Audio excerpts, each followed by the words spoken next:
Saludos amigos, los invitamos a escuchar la mesa redonda de Roundtable, donde discutimos los temas del día, hablando de política, educación y otros temas, locales, regionales y mundiales, por USALA Radio.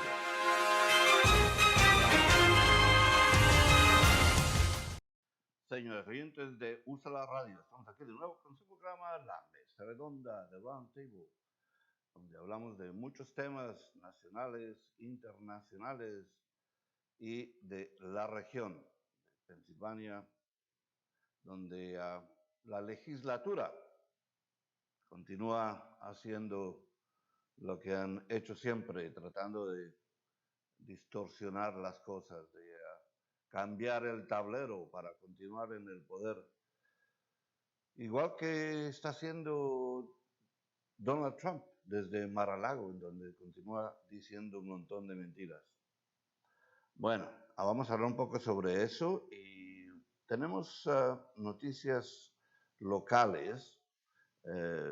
Filadelfia continúa mejorando en cuanto al COVID. La situación en Filadelfia es diferente del resto de Pensilvania. En muchas partes de Pensilvania el COVID continúa creciendo.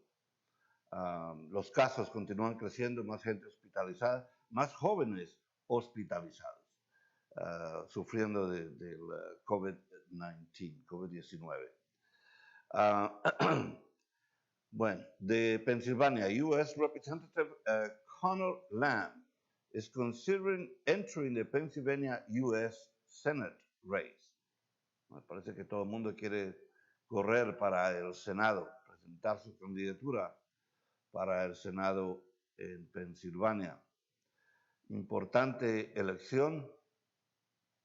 Como ya sabemos, el Senado en este momento lo controla el Partido Demócrata, pero solamente porque Kamala Harris, la vicepresidente Kamala Harris, puede dar su voto. Ella es la presidenta, ella preside sobre el Congreso en este momento, en el Senado. Pero es una elección importante. Como vimos lo que sucedió en Georgia, en donde dos curiles, dos sillas cambiaron de demócrata a republicano, dándole la oportunidad a los demócratas de controlar el Senado. Pero hay gran preocupación de parte de los demócratas en cuanto a mantener esa débil ventaja que tienen en este momento. Y ahí está la lucha en los próximos 2 años. A ver qué pasa. No sabemos qué va a pasar en esta elección de mitad de periodo, que es cuando generalmente el gobierno titular pierde terreno, y en el caso de los republicanos, ellos están esperando volver a controlar el Senado. No creo que es posible que también estén buscando controlar la Cámara Baja, pero seguramente van a intentar por todos los medios de controlar nuevamente el Senado. The Pennsylvania Supreme Court will pick the chair of the Legislative Redistricting Commission after lawmakers deadlocked on choosing the chair that will likely cast the tie-breaking vote on drawing new district lines. And this was the subject of a lengthy and very informative discussion with our friend Fernando Treviño, who actually is deeply involved in this process. Concern again because, como ya sabemos, los demócratas no pueden, no han tomado control de la legislatura en Pensilvania. Entonces los republicanos se sienten poderosos para hacer lo que quieran allí en cuanto a transformar los distritos de Pensilvania, ahora que hemos perdido un distrito en Pensilvania. As we know, we lost one district, and the result was from the census. We lost, according to the census, we lost population. Hard to believe, because I think there's more people coming, at least coming to Philadelphia. I don't know about the rest of the state. So it's hard to believe, but we lost one seat in Congress because of that.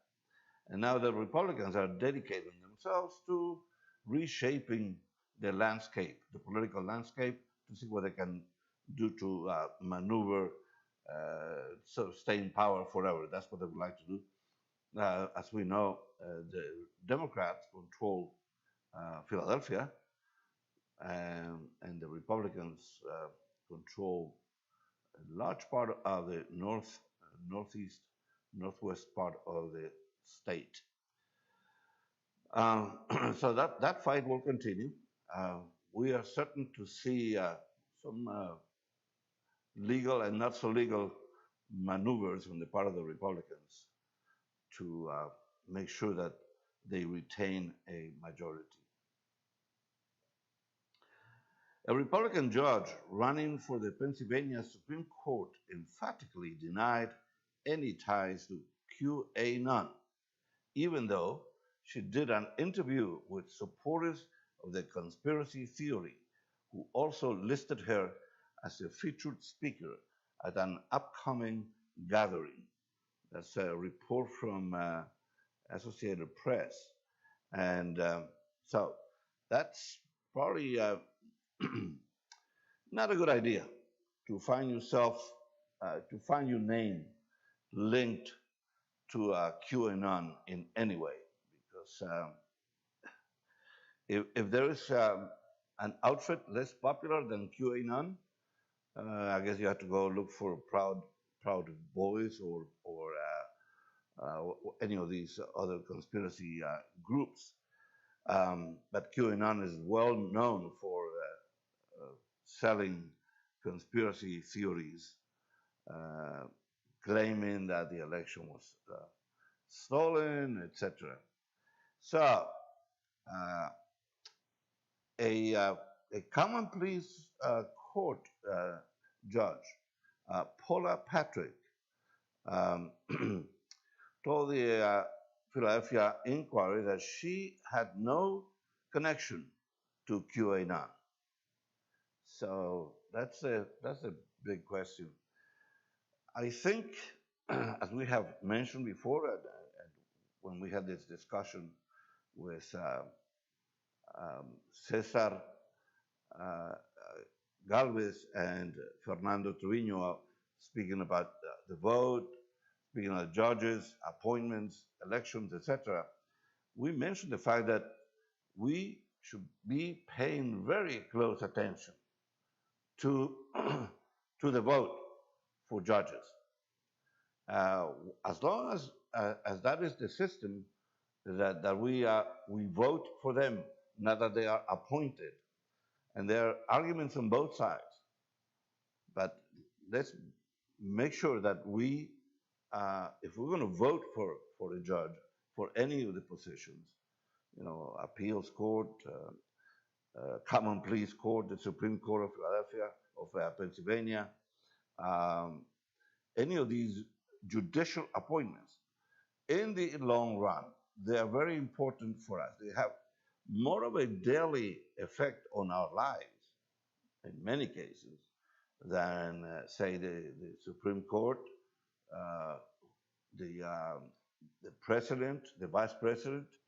The judges are people who might be dictating on our daily existence, you know, common pleas especially, that has to do with family court, with divorce, with child custody, with other minor infractions, minor and major infractions. I mean, so let's pay attention to that. And here's a case of a candidate who has been linked to QAnon.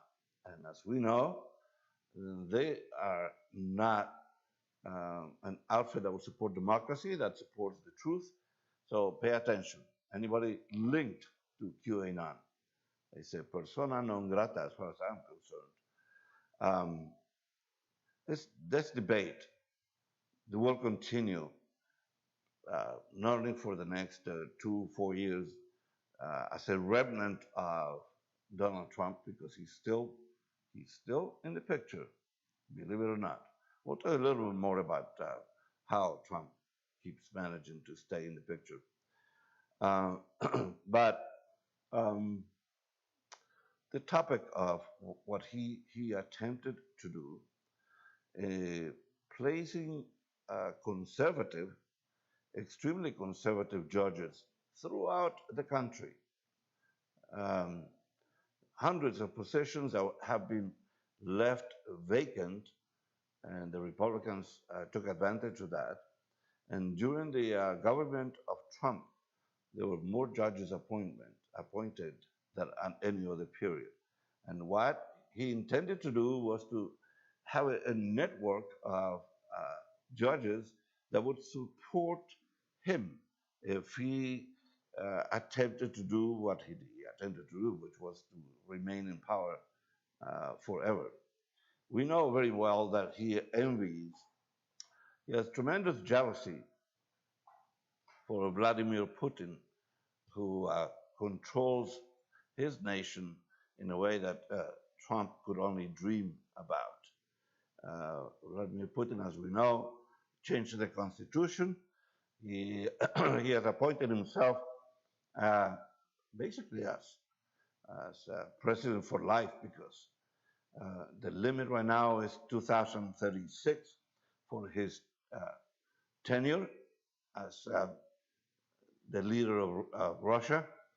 And we know that if the date approaches in which he must resign or quit or yield power to somebody else, he will somehow maneuver to either stay in power or put in power one of his compinches, one of his adherents, to continue controlling behind the scenes. And that is something that Mr. Trump would love to do. And so anyway, going back to that,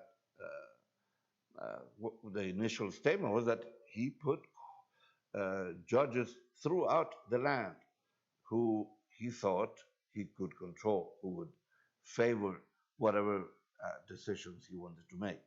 But we found out during the challenges, during the election challenges,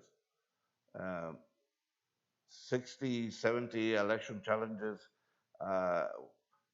Rudy Giuliani and the other lawyers that collaborated with him challenged the vote, claiming that there was fraud. The count was should have been in favor of Donald Trump, that he won Arizona, that he won Georgia, that he won Pennsylvania. And as we will know, they lost in every single case. They won one case in Pennsylvania, one case in Philadelphia, I believe.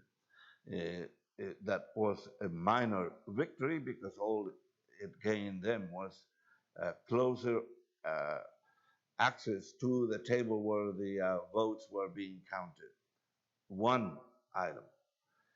Every place else, they could not prove fraud. Not only that, at some point, Giuliani was setting up himself as almost like some special official function. He would set up in the lobby of hotels to pretend that he was leading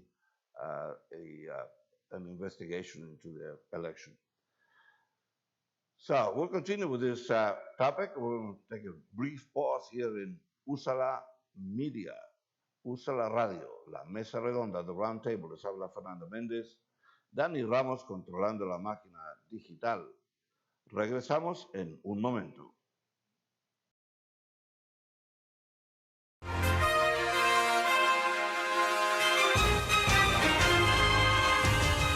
Saludos amigos, los invitamos a escuchar la mesa redonda de Roundtable, donde discutimos los temas del día, hablando de política, educación y otros temas, locales, regionales y mundiales, por USALA Radio.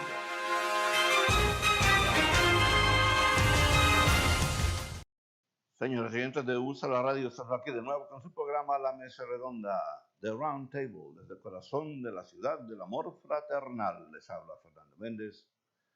Dani Ramos controlando la máquina digital. Estamos hablando sobre el modo como Trump había tratado de controlar su destino a través de los jueces que se nombraron durante su periodo.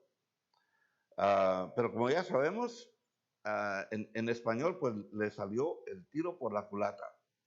It backfired on him because he expected wide support for the conspiracy theories he was peddling. Giuliani and Sidney Powell and all these crooked attorneys who were trying to change the outcome of the November 3rd election. But we know very well that that failed. This QAnon and the Proud Boys and all the other outfits that tried to change the outcome. The worst of that, as we know very well, was that January 6th attempt at a coup. When he couldn't do it through the vote, through the ballot box, he failed there. He failed to stay in power by challenging the results of the election in court. He failed miserably. And then he organized a coup. I don't care why they say that. Maybe that the gathering of misfits that came to listen to him on January 6th near the Capitol, that they were not well organized. That until that day there was no plan to invade the Capitol. That the proof is that many of the stories that have come out put them in touch with each other. Many of the leaders of that coup, the investigators put them together long before they came to Washington. And we also, this is a case where they say, don't believe your eyes, don't believe your lying eyes, believe what I say.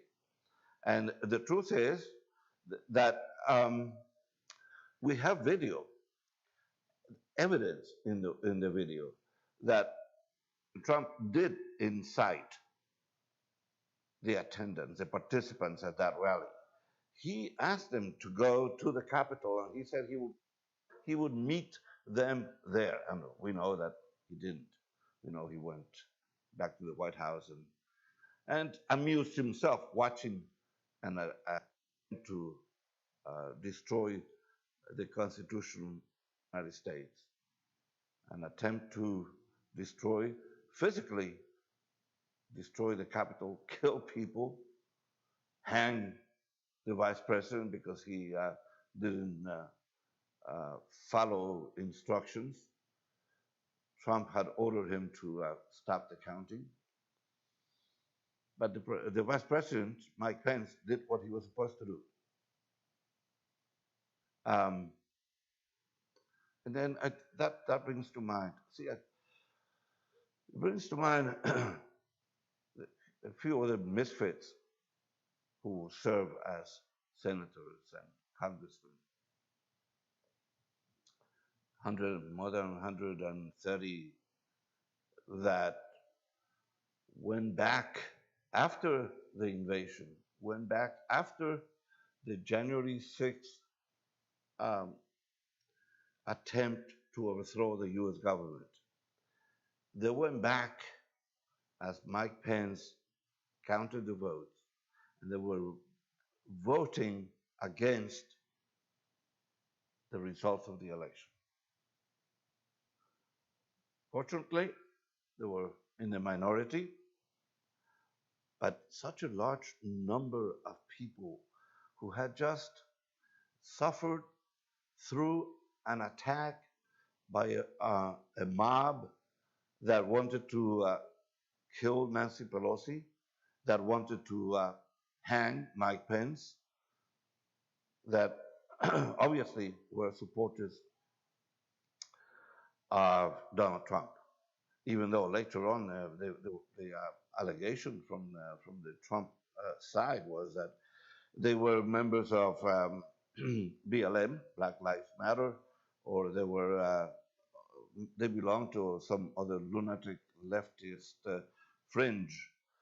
And the truth is, it was a right-wing, racist, Nazi-like mob that wanted to change the results of the election. We lived with that memory, those of us. I mean, this is not something you forget. Visually, I mean, I saw them on television. I was not in Washington, but I followed the whole process on television. I had clearly heard Mr. Trump, Mr. Giuliani, Trump Jr., and others call for an insurrection, call for the mob to go to the Capitol. That is not easy to forget. And then to have to listen to them, try to justify, try to explain, try to downplay, try to blame other groups. This mob was Trump's mob. They had the flags, they had the MAGA hats, they had the pancartas, the cards that read, basically wanted to kill all the people who were doing their duty in the Capitol. So to have that, and to have Rudy Giuliani and all these people tell us lies later on. Before the break, I had mentioned that Giuliani was going around the country organizing these events that looked like official events, official parts of an official investigation. Giuliani deserves a page apart. I could spend hours dissecting what he did to enrich himself, to keep Donald Trump in his sights, to be accepted, embraced by Donald Trump, licking his boots, doing his bid. Giuliani was the main promoter of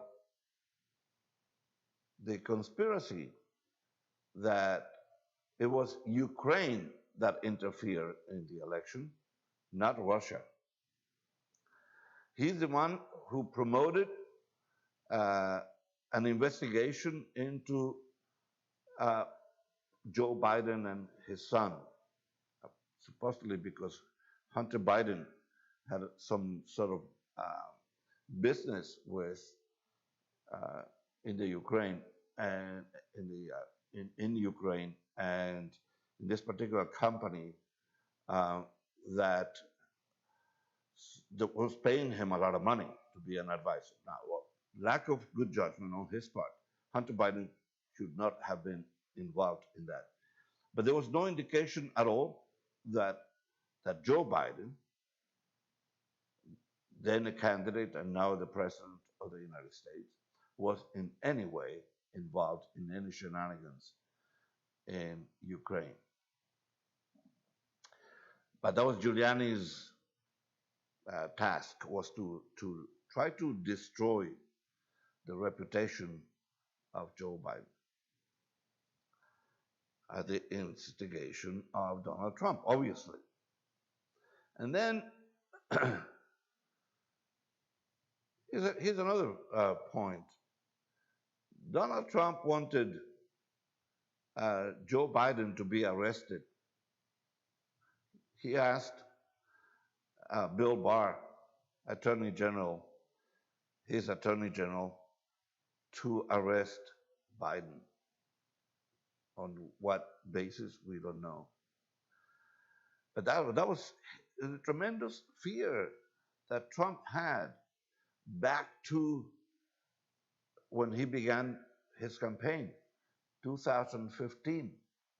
So we have to give Trump credit for that foresight, for knowing back, that far back, in 2015, 2016, that Joe Biden was the biggest threat he would face.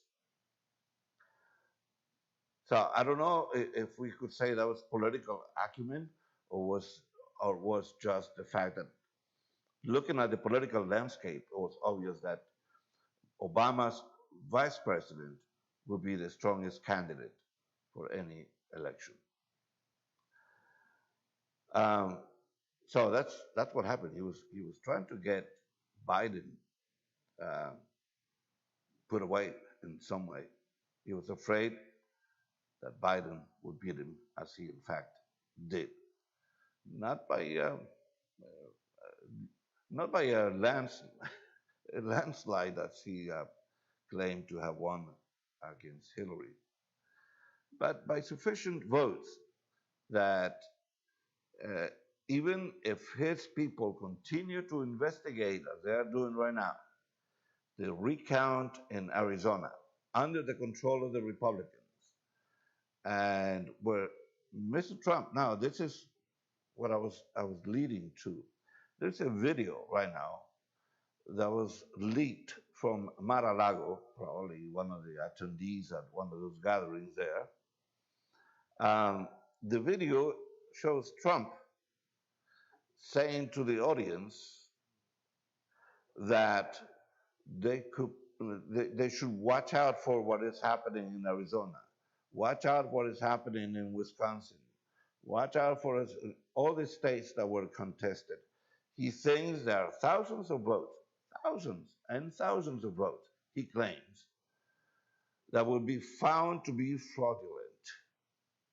Votes by dead people, votes by the wrong name, votes by people who have changed addresses, etc. And Biden won by a margin of, what, millions of votes? 5 million, 6 million? There is no way, even if the Trump loyalists could manage to find thousands of votes here and there, there's no way they can change the outcome of the election. So, what are they up to? Well, Giuliani, as we know, just wanted to stay close to Donald. Why? I guess he wants access to the golf clubs. He wants to enrich himself. Apparently, he was charging Donald Trump an awful lot of money for his services, telling him that he was carrying out a very serious, important investigation around the country, in Ukraine also. And he at one point said that he had the evidence. We know one thing. At no point in all the 60 plus courts where Giuliani and his troops showed up, at no point they showed any proof of fraud. Because one thing is to sell that in public to the media, to go before the microphones and claim that you have the evidence. Another thing is to go into court and tell a judge a lie, because then you'll be put in prison. You'll be in jail. And your license to practice law will be removed. So, anyway, I got sidetracked here, but I like this topic. So, we're going to take another break here en USALA Radio. Les habla Fernando Méndez. Dani Ramos controlando la máquina digital. Regresamos en un momento.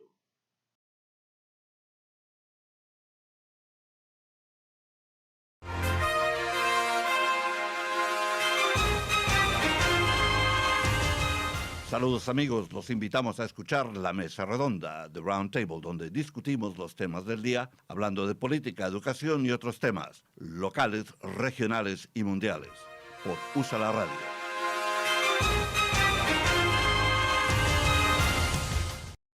Señores oyentes de USALA Radio, les habla Fernando Méndez, Dani Ramos controlando la máquina digital.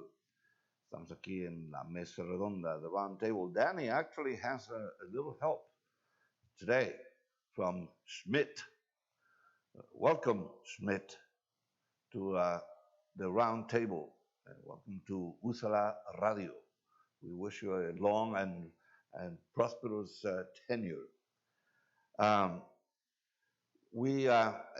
Schmidt has a last name I cannot pronounce because it's in French. I mean, and I do understand French, but at this moment I don't recall his name. Maybe I'll ask him another space to pronounce it for us, to spell it for me, and that would help. One international piece of news. International piece of big news. The U.S. will not accept travelers from India unless they are U.S. citizens. Obviously, U.S. citizens and residents probably have a right to come back to the U.S. But anybody coming from India who is not a U.S. citizen will be stopped. Because, why? It's a good reason. India is in tremendous crisis. And Modi is having to deal with a pandemic that he cannot control in India. And we know that's one of the most populous nations in the world. Over 1 billion people. So how do you control that number of people? I don't know.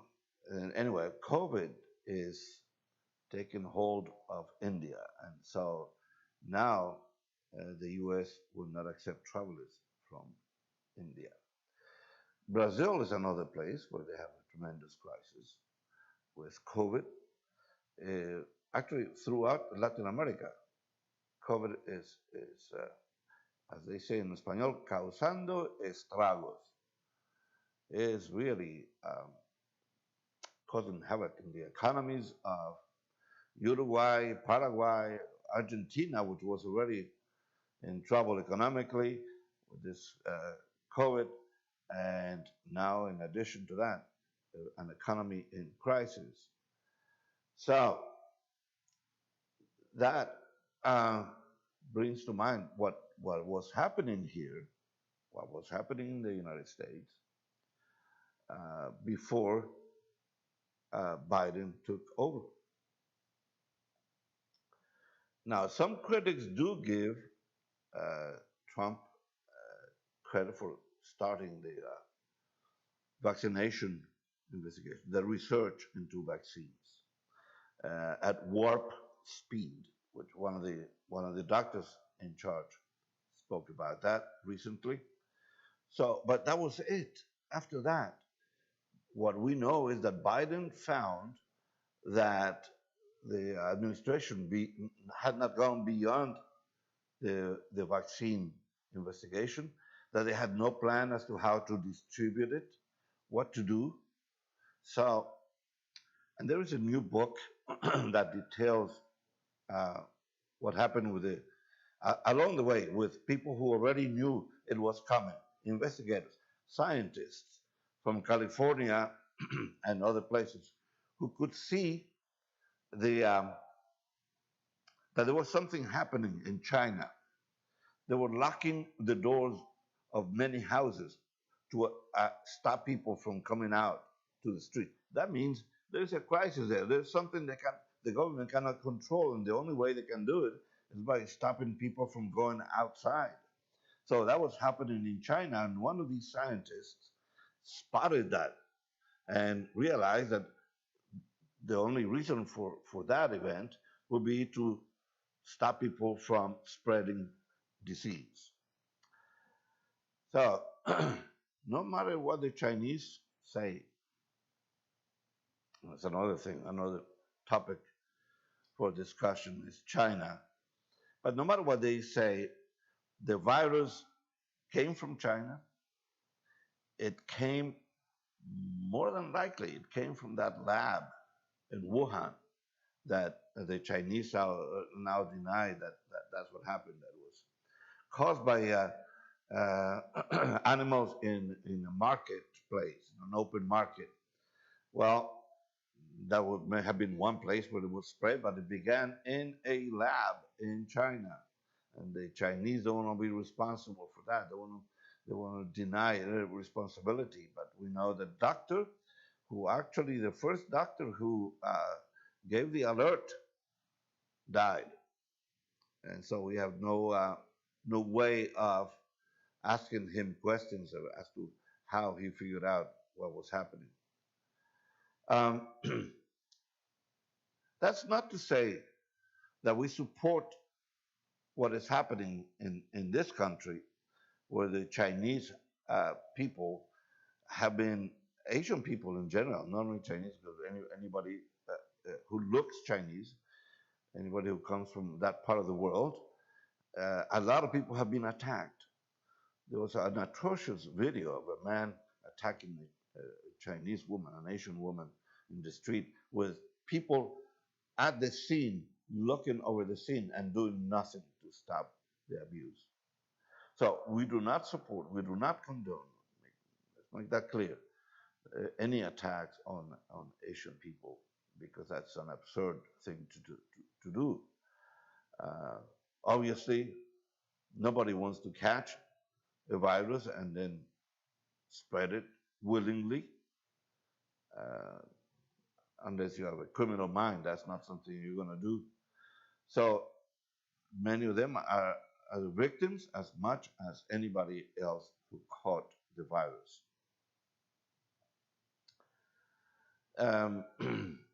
But there was a segment, speaking about China, there was a segment on 60 Minutes, CBS 60 Minutes, about China,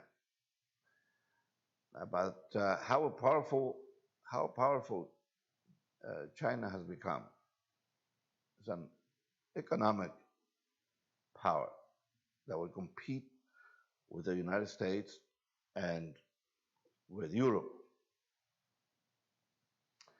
And in fact, they have made tremendous inroads in Latin America and in Africa. A friend of mine, a Peruvian friend, Victor Ramos, who's the last time I knew he was someone in Vietnam, but Victor at one point was going back to Lima, back to Peru. Actually, he didn't live in Lima, but he was in Peru. And he said, you would not believe the plane I took from, I think it was from Europe. You would not believe how many Chinese business people were on that plane. And I said, how do you know there were Chinese business people? He said, well, all of them were carrying attaché cases and probably full of contracts and whatnot. But teams of Chinese business people are arriving in Peru, and that's just one sign, one flight, one indication. And he's a very reliable source, my friend, Victor. The influence of China, the intention of China to dominate in Latin America, in Africa, and elsewhere. There are pictures, there are very recent pictures of Chinese Prime Minister Xi at the launching of a tremendous number of sea vessels, aircraft carriers, to control the Pacific. That's his intention. And so that will be a tremendous challenge. They already have one of the most powerful navies in the world.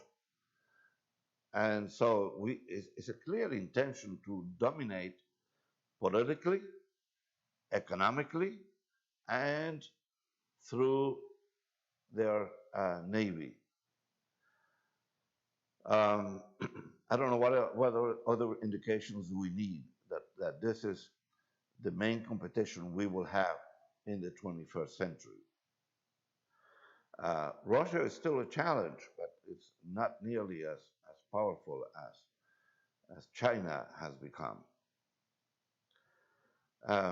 Even though some economists say that they have many problems inside the country, the picture is not as rosy, even though they have created millionaires from Shanghai, and Hong Kong, and elsewhere.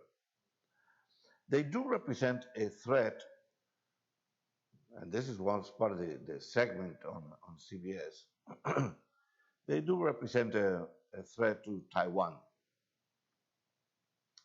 The Chinese government has expressed an intention, a desire to control Taiwan. They think of Taiwan as part of China. So let's be alert. That's one of the main challenges Biden will face in that part of the world. We know he already had a conversation with Xi, where apparently he said that he made his points clear, that the U.S. did not find Chinese behavior acceptable in terms of how they steal intellectual property and technology.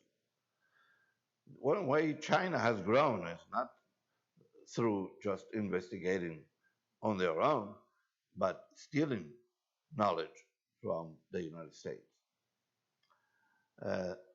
One easy way to sort of augment your importance and your technology and your research is to steal it. And so they have done that. So, so is China, but there are other parts of the world that worry us. The U.S. right now is very concerned about Venezuela. That deserves another hour, separate hour, Venezuela, where Maduro is still in control, and the Venezuelan people are still suffering.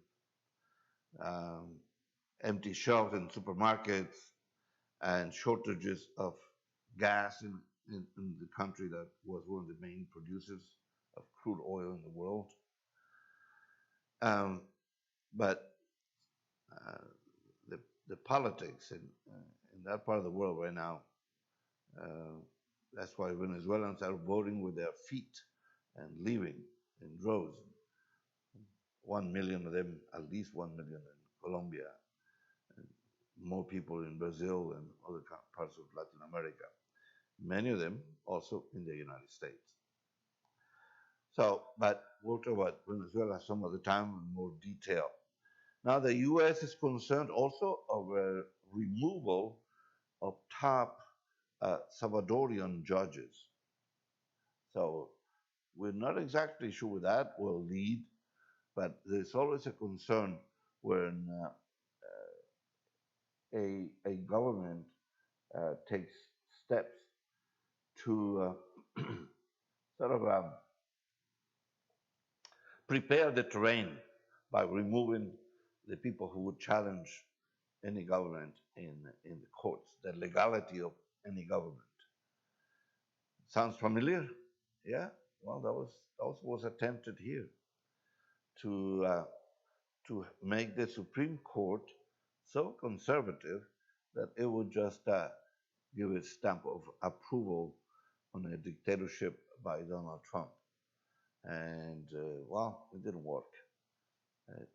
The court is, though, leaning more conservative, but there is hope that they'll be more reasonable. Well, vamos a tomar otro descanso aquí en USALA Radio. Les habla Fernando Méndez, Dani Ramos controlando la máquina digital con la ayuda de Schmidt. No se vayan, regresamos en un momento.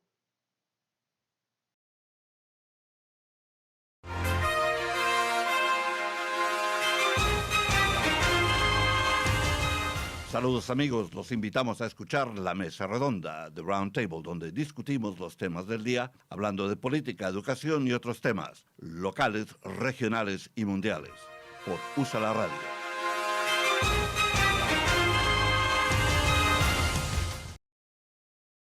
USALA Radio, estamos aquí de nuevo con su programa La Mesa Redonda de Roundtable, desde el corazón de la ciudad fraternal, the city of brotherly love.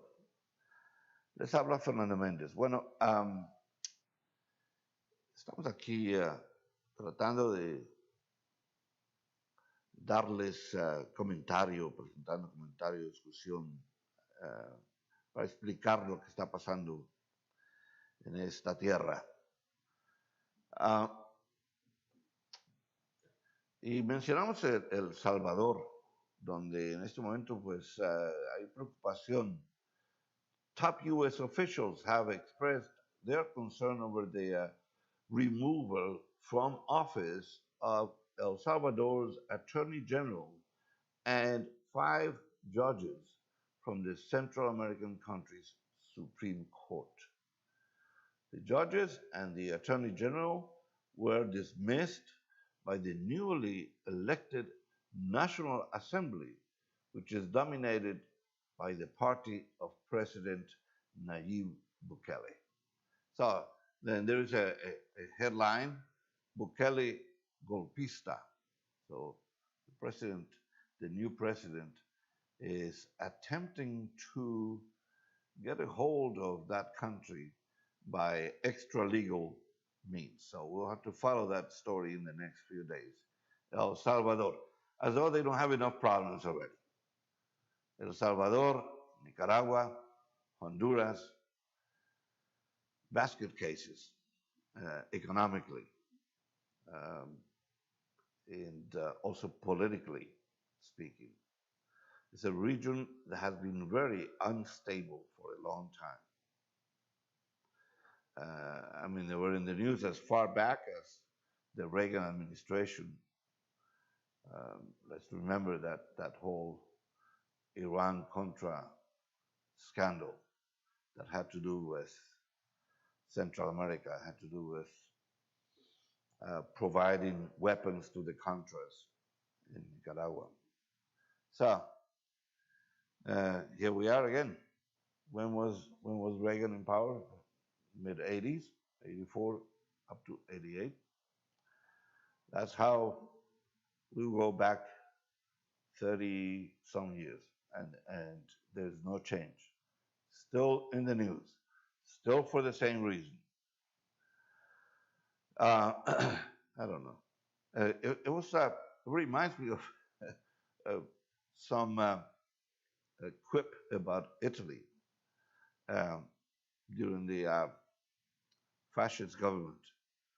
That was it possible to govern Italy?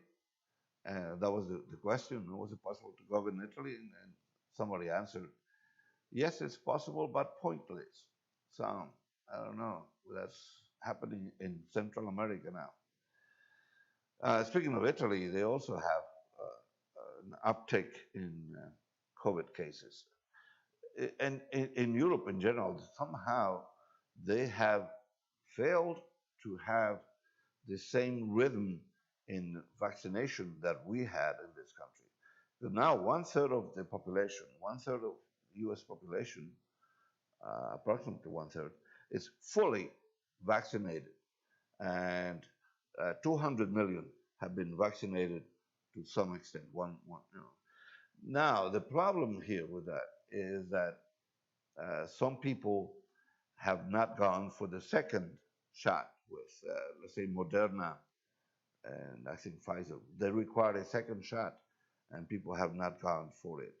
So please, anybody who's listening, who had the Moderna or the Pfizer vaccine and had only one shot and you need 2, you are not fully protected.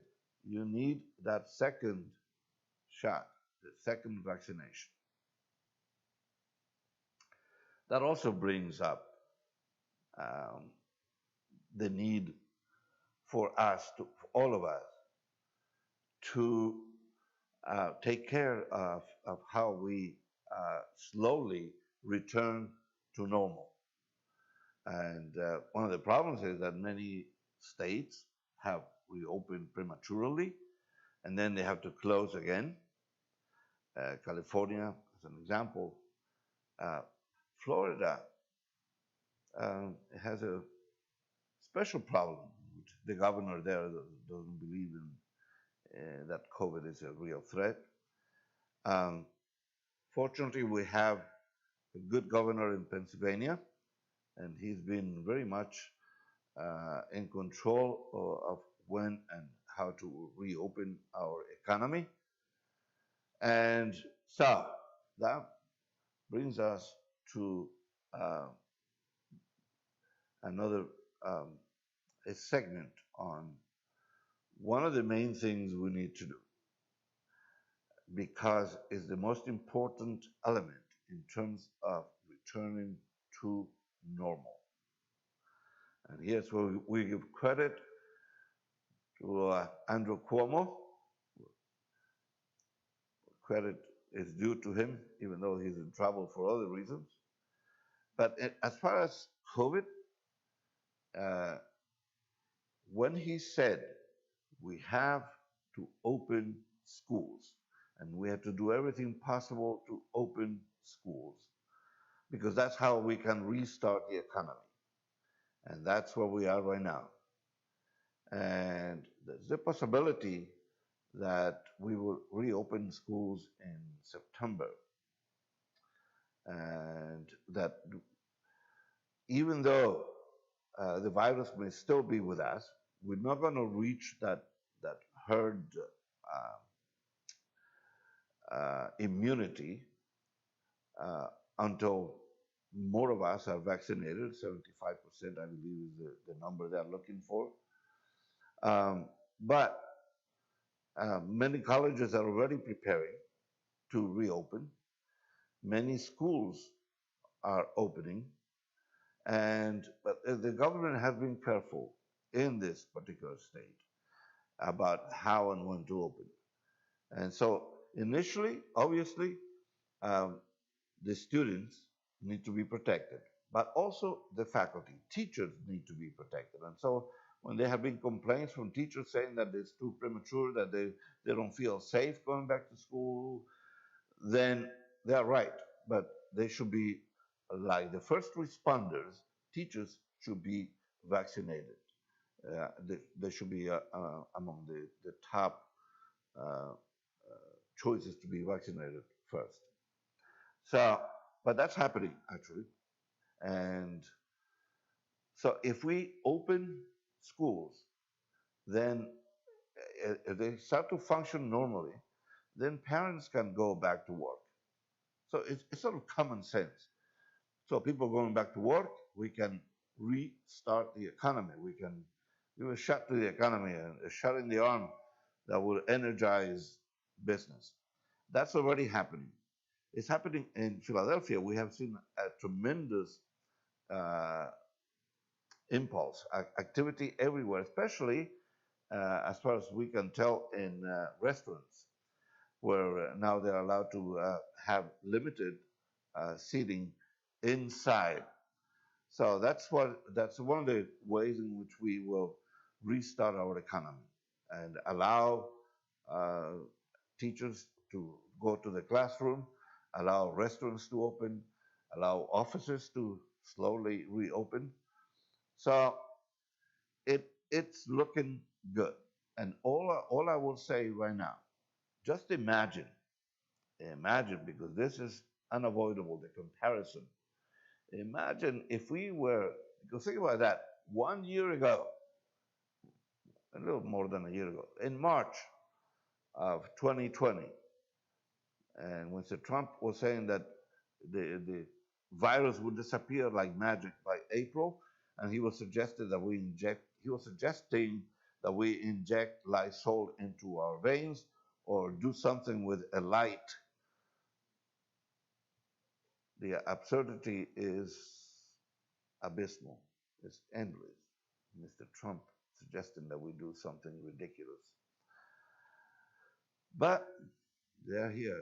He is still trying to peddle the belief. He's still trying to lie to his people. Why? Because he needs money. And as long as he sells that lie, they will continue to send him money. Mr. Trump is basically lying to his people and pretending that he won the election, but it was stolen from him. It wasn't. He lies, and he's the worst president we ever had. Thank you for listening to us today. Muchas gracias por su sintonía en el día de hoy. Se despide Fernando Méndez aquí en USALA Radio. Dani Ramos controlando la máquina digital con ayuda de Schmidt. Regresamos hasta la próxima.